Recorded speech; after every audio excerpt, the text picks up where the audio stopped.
The mind map provides a detailed overview of Kubernetes DNS, covering how it works, key components, DNS record types, use cases, limitations, and potential alternatives or enhancements. Here's an explanation of each section. 1. How it works. Service discovery. Kubernetes DNS allows services to be discovered within the cluster using DNS names. Pods can access other services by name without needing to know their IP addresses. Pod-to-pod communication. It facilitates communication between pods by resolving DNS names to the appropriate pod IPs. This enables seamless networking within the cluster. Internal cluster DNS resolution.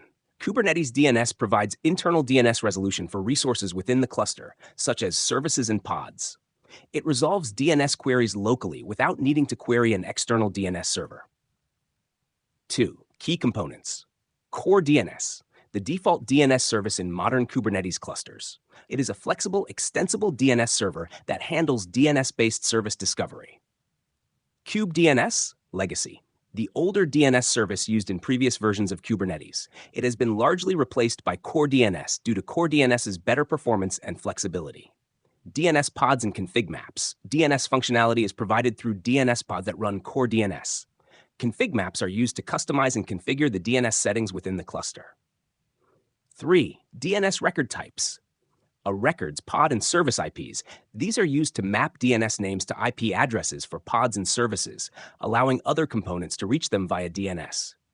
SRV records, service ports, used to specify the port on which a service can be accessed, providing information about available services within the cluster. CNAME records, alias names.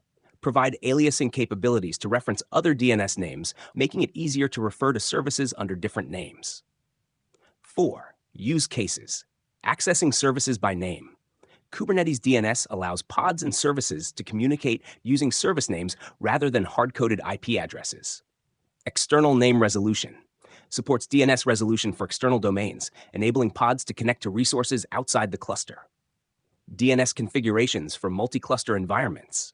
Allows for customized DNS configurations to handle complex network setups, such as multi-cluster or hybrid cloud environments.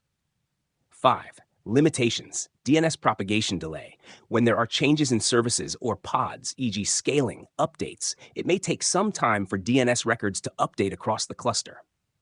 Name resolution for short-lived pods. In cases where pods are created and terminated rapidly, DNS records may not always be updated quickly enough, leading to potential resolution failures. 6. Alternatives and enhancements. External DNS for ingress. Allows for the management of DNS records for ingress resources, making it possible to automatically update external DNS providers with the correct IP addresses. Service mesh DNS capabilities. Service meshes like Istio offer enhanced DNS capabilities, such as traffic splitting and more fine-grained control over service discovery. Summary. The diagram covers the essentials of Kubernetes DNS, emphasizing its role in service discovery, internal cluster communication, and DNS record management. It highlights the shift from Kube-DNS to CoreDNS for better performance and configurability, and acknowledges some limitations, especially with DNS propagation and short-lived pods.